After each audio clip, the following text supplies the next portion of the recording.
Annyeonghaseyo, Huyền-입니다. Hello các bạn ơi, Huyền đây. Hôm nay các bạn hãy cùng Huyền xem cách làm một cái bộ móng Giáng sinh cực kỳ lấp lánh, bling bling nhé. Video lần này thì Huyền có sử dụng cái bộ sơn base top với cả khử dầu của Ngọc Thủy. Cái base này thì mình thấy nó khá là đặc nên mình có thể sử dụng để mình gắn móng giả luôn. Ở đây thì Huyền có sử dụng cái đèn cầm tay. Thì khi mà các bạn dùng cái đèn led cầm tay nhỏ nhỏ như này thì sẽ rất là tiện nếu như mà chúng mình muốn gắn móng. Cái sơn base này nó chỉ rơi vào khoảng tầm 65 hay 70 nghìn gì đó thôi, mình không nhớ lắm. Tuy nhiên là với cái giá tiền đấy thì mình thấy chất lượng rất là tốt. Tốt hơn là cái bộ base top hoa hồng cực kỳ nhiều luôn.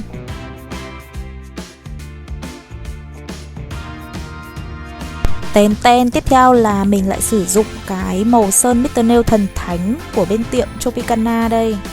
Sơn Mr. Nail cái chất gel rất là đặc mà chỉ cần lên màu một lớp thôi thì đã rất là đẹp rồi. Huyền sử dụng màu xanh thạch với cả màu trắng thạch để làm ombre.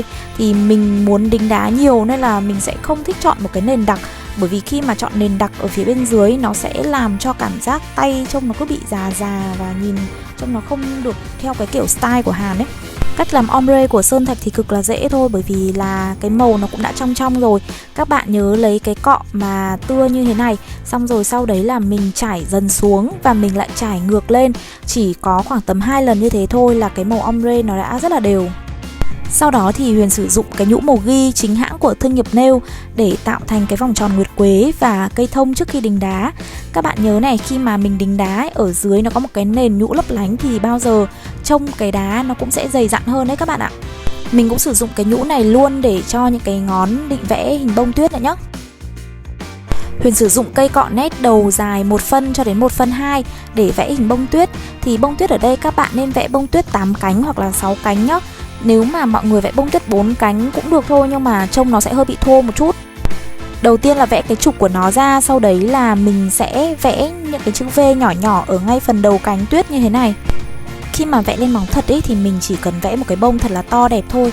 Còn lại những cái chi tiết khác thì mình chỉ vẽ thật đơn giản. Như thế thì sẽ tiết kiệm được thời gian hơn đấy các bạn ạ. Khi mà mình vẽ thì mình sẽ luôn chọn những cái họa tiết khác nhau, bởi vì là mình muốn cho khách nhìn vào cái bộ móng tay sẽ không bị nhàm chán. Ngón kia mình đã vẽ hoa tuyết 8 cánh rồi, thế nên là ngón này mình sẽ vẽ bông tuyết có 6 cánh thôi. Và cái họa tiết nó sẽ khác đi một chút nhá.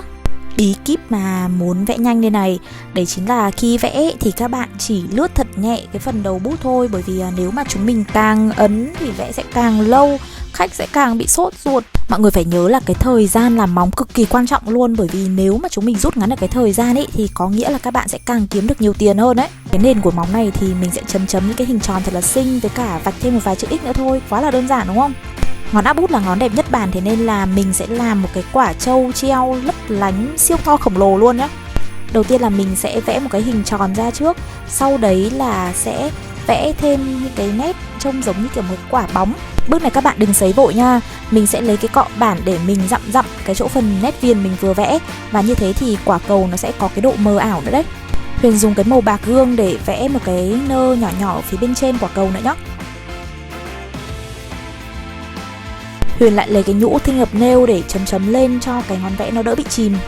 Sau đấy là mình sẽ dùng cái chổi cho gel lên để gắn nhũ và gắn đá vào trong cái quả cầu. Sau bước này thì Huyền sẽ bắt đầu đắp cái phần gel nổi cho nó thật là tròn và to nhé. Mọi người thích chọn nhũ và đá màu gì cũng được, miễn là nó sáng thôi. Huyền sẽ chọn cái màu xanh để cho nó tông xuyệt tông với cả màu sơn nhé. Sau đấy thì mình sẽ dùng cái hard gel của IBD, hoặc là mọi người có thể dùng một cái loại gel cứng nào đấy để mà mình đắp cái phần lồi lên của quả cầu. Mọi người nên dùng gel cứng nha, bởi vì nếu mà mình dùng những cái gel đắp mà nó bị loãng ấy thì đến khi mà mình đắp lên tay nó sẽ bị chảy mất các bạn ạ. Khi đắp gel thì chúng mình sẽ xoay cái cọ để cho nó không bị bọt khí ở bên trong nhá. Và mọi người nhớ lúc mà đắp như thế này ấy, thì mình sẽ quay ngược cái tay xuống một chút để cho cái phần hình tròn của quả cầu nó sẽ càng tròn hơn. Chúng mình chỉ cần để úp tay như thế này trong khoảng tầm 10 giây thôi là có thể cho vào sấy luôn được rồi. Vì là mình bị đồng bóng á, thế nên là mình sẽ lại đính thêm một tí hạt nhỏ vào cái chỗ phần quả cầu các bạn ạ. Ba đời nhà mình không ai làm móng, thế nhưng mà riêng mình thì lại có rất nhiều bí kíp. Đây nó là một cái bí kíp để cho cái móng nó phồng mà siêu đẹp này. Vì cái sơn base của Ngọc Thủy nó rất là đặc, thế nên là mình sẽ dùng để làm cái lớp overlay, gọi là cái lớp cho cái móng nó phồng lên luôn ấy. Khi mà móng phồng lên như thế này thì nó sẽ cứng hơn, khó bị gãy, với cả là sẽ giữ được cái bộ móng nó bền hơn nhá. Cái bước này thì chúng mình có thể úp tay xuống để cho cái gel nó phồng đều. Tuy nhiên là chỉ cần úp 5 giây thôi. Và sau đấy trước khi cho vào sấy nhớ phải kiểm tra phần viền xem có bị chảy không nhá. Đó, sấy xong rồi thì các bạn có công nhận là cái móng nó phồng lên trông nó cũng sẽ đẹp hơn không? Mà mình giữ cái bộ móng này cực kỳ bền luôn. Hiện tại đến cái lúc mà mình đăng cái video này lên thì cái móng tay của mình nó phải để được khoảng tầm 3 tuần rồi, không hề bong chóc một tí nào luôn các bạn ạ. Huyền sử dụng cái sơn tốp không chùi của Ngọc Thủy để khóa tất cả những cái phần trang trí lại. Cái tốp này thì nó không được đặc bằng với cả lớp base. Tuy nhiên là mình nhận thấy nó cũng khá là bóng, khá là ưng. Với cả cái giá tiền đấy thì mình nghĩ là mua một bộ sơn Ngọc Thủy về làm cho khách quả thật là cũng xứng đáng luôn. Luôn phải nhớ là cái móng của chúng mình nó phồng nên là nó có thể chảy gel nhiều hơn bình thường. Thế nên là các bạn nhớ vuốt trước khi cho vào sấy nhá. Ai mà mê cái sự lấp lánh rồi kiểu nhũ nhức các thứ ấy thì không thể nào bỏ qua cái bước này luôn. Trước khi mà mình đính đá thì mình sẽ mài qua để cho cái lớp keo nó được gắn chắc hơn. Sau đấy thì lau cồn thật là sạch để không còn một tí bụi nào cả và bắt đầu dùng keo mới X-Bond để đính đá.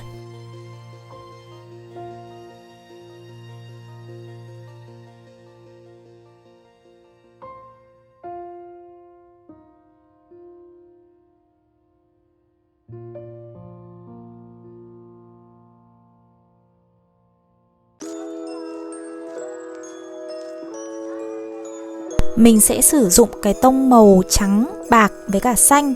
Như thế thì nó sẽ có cái hiệu ứng nhẹ nhàng.